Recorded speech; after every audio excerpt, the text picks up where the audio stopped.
Pemirsa CBN Indonesia dimanapun Anda berada, senang sekali kita boleh bertemu kembali dalam acara pembacaan buku Agama yang Bersinar.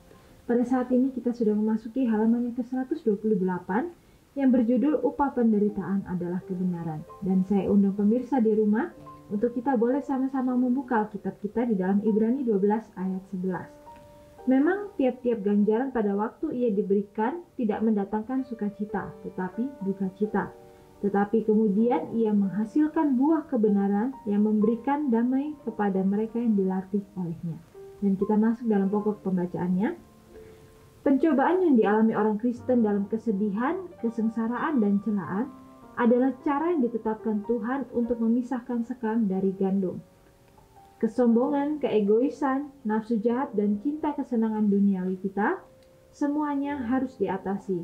Oleh karena itu, Tuhan mengirimkan kepada kita penderitaan untuk menguji dan membuktikan kita, dan menunjukkan kepada kita bahwa kejahatan ini ada dalam karakter kita.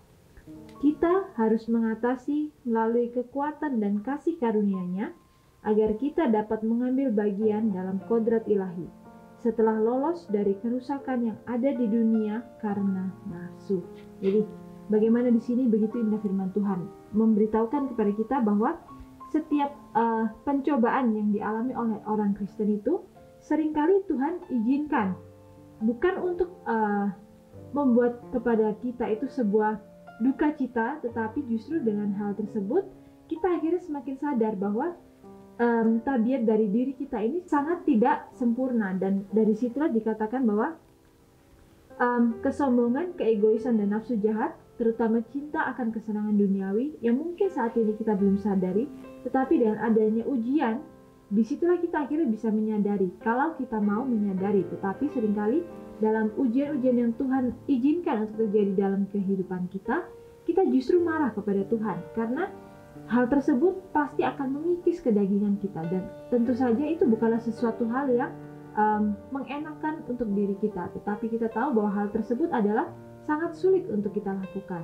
Tetapi di sini dikatakan bahwa dalam kesedihan, kesengsaraan, dan celaan yang ditetapkan Allah adalah untuk memisahkan sekam daripada gandum. Jadi bagaimana di sini firman Tuhan kembali mengingatkan bahwa adalah maksud dan tujuan daripada Tuhan untuk mengizinkan pencobaan tersebut ada dalam kehidupan kita, sehingga dalam kehidupan kita itu kita akhirnya semakin mau untuk memperbaiki diri kita, semakin mau untuk mengubahkan karakter atau cacat tabiat kita yang tidak sesuai dengan apa yang Tuhan inginkan untuk ada dalam kehidupan kita.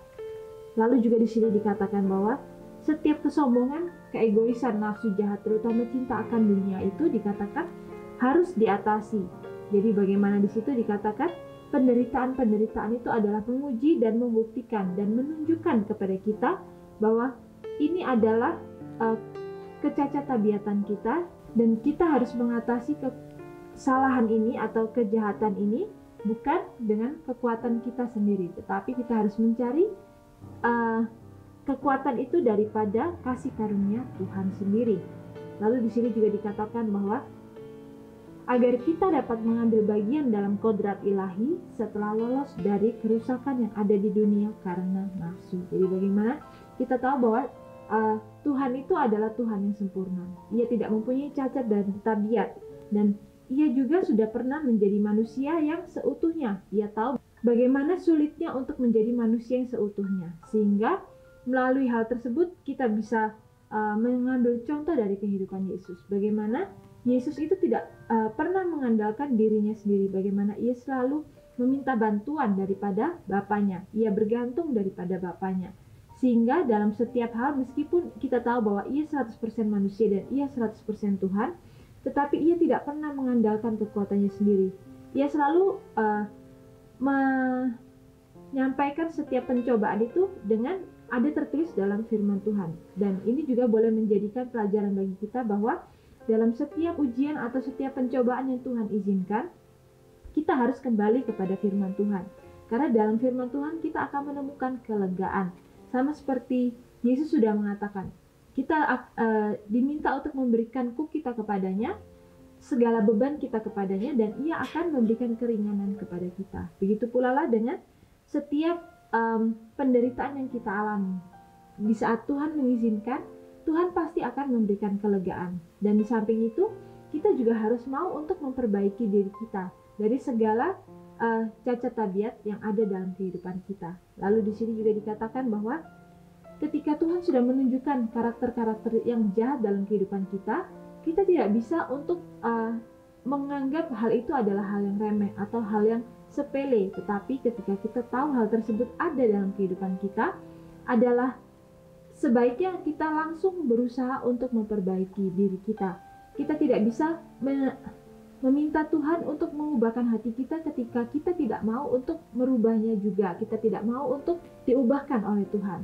Tetapi ketika kita mau berusaha hari demi hari memperbaiki diri kita, sehingga kita akhirnya mempunyai karakter yang sama seperti karakter Tuhan kita, maka Tuhan pun akan memberikan kepada kita kemampuan dan kekuatan ketika kita memang sepenuhnya bergantung kepada Tuhan. Ketika kita meminta kekuatan, ketika kita juga meminta bantuan daripada surga itu, maka ia juga akan memberikan kuasanya kepada kita. Di saat inilah kita akan menyadari bahwa ketika kita melewati setiap ujian atau penderitaan tersebut, setelah kita sudah lolos dari hal-hal tersebut, kita akan menyadari bahwa kita bisa melewati hal tersebut bukan karena kemampuan kita atau kepintaran kita, tetapi karena kasih karunia daripada Tuhan itu sendiri. Lalu di sini dikatakan, sebab penderitaan ringan kita, kata Paulus, yang sekarang ini mengerjakan bagi kami kemuliaan kekal yang melebihi segala-galanya, jauh lebih besar daripada penderitaan kami. Sebab kami tidak memperhatikan yang kelihatan, melainkan yang tak kelihatan. Karena yang kelihatan adalah sementara, sedangkan yang tak kelihatan adalah kekal. Jadi bagaimana di sini? Ajaran daripada firman Tuhan yang dituliskan oleh Rasul Paulus ini kembali mengingatkan bahwa setiap penderitaan kita ini adalah ringan.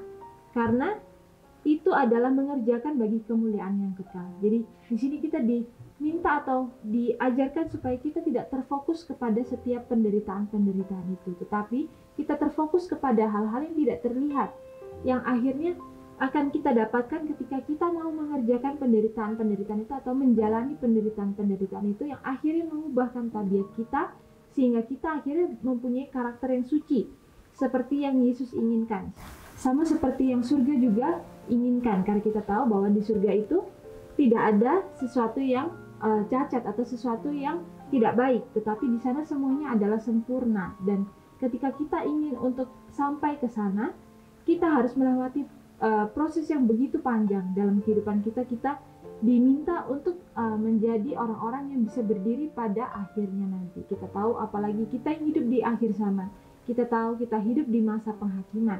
Kita tidak tahu sampai kapan kita diberi kesempatan oleh Bapa kita untuk bisa memperbaiki diri kita, untuk mengizinkan pencobaan-pencobaan itu ada dalam kehidupan kita yang akhirnya akan mengingatkan kita supaya kita akhirnya bisa kembali kepada Tuhan dan bertobat secara seutuhnya.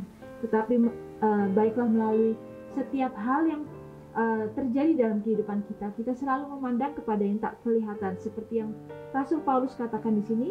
Karena dikatakan yang kelihatan itu adalah sementara, tetapi yang tidak kelihatan itu adalah hal yang kekal. Dan di sini kita kembali diingatkan supaya kita selalu fokus kepada hal yang tidak kelihatan itu. Bagaimana di saat kita melakukan hal-hal yang tidak baik, hati kita pasti akan tahu bahwa kita sudah melakukan hal yang tidak baik. Di samping itu, kita harus sadar bahwa mata Tuhan itu tidak pernah berpaling daripada kita. Ia akan selalu melihat kepada kita, sehingga setiap cacat dan tabiat kita itu akan dicatatnya, akan diingatnya.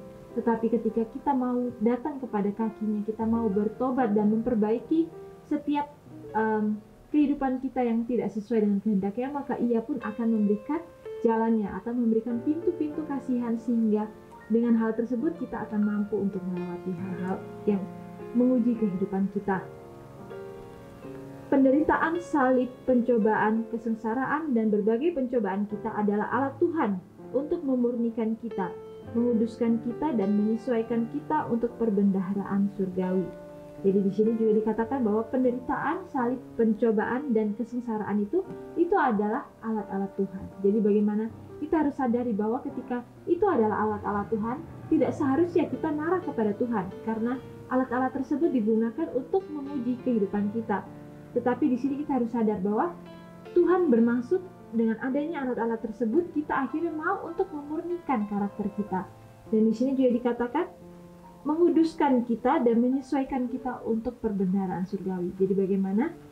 Kembali seperti yang tadi sudah saya katakan bahwa dalam perbendaharaan surgawi itu semuanya adalah sempurna, dan hendaklah kita selalu terfokus kepada kehidupan yang sempurna itu, sehingga kita mau untuk berusaha memperbaiki diri kita hari demi hari.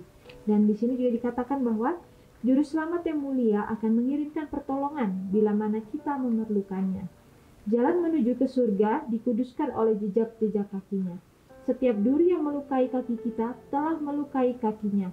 Setiap salib yang ditanggungkan kepada kita telah ditanggungnya di hadapan kita. Tuhan mengizinkan pertentangan-pertentangan untuk menyediakan jiwa-jiwa bagi kedamaian. Tertulis dalam buku Alfa dan Omega jilid 8 halaman 667. Jadi bagaimana di sini dikatakan bahwa ketika kita menghadapi pencobaan, kita harus ingat bahwa Tuhan tidak pernah meninggalkan kita, dan itu adalah janjinya.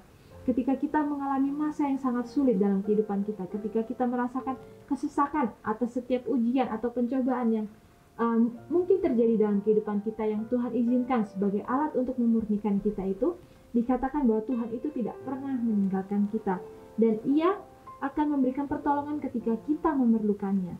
Bahkan di sini dikatakan setiap duri yang kita injak, yang mungkin akan membuat kita merasakan sakitnya, itu juga sudah pernah diinjak oleh Tuhan kita. Dan setiap jalan itu dikatakan adalah sudah pernah dilewati oleh jejak kaki Yesus. Jadi bagaimana melalui pelajaran yang begitu indah ini, kita kembali diingatkan bahwa setiap pencobaan yang kita alami ini, janganlah kita merasa bahwa pencobaan itu sangat besar dalam kehidupan kita. Karena kita harus ingat bahwa di balik pencobaan itu ada suatu maksud daripada Tuhan. Dan di balik pencobaan itu, kita mempunyai Tuhan yang lebih besar daripada hal-hal tersebut, yang akan memberikan pertolongan ketika kita memerlukannya, ketika kita datang kepada Tuhan untuk meminta bantuannya.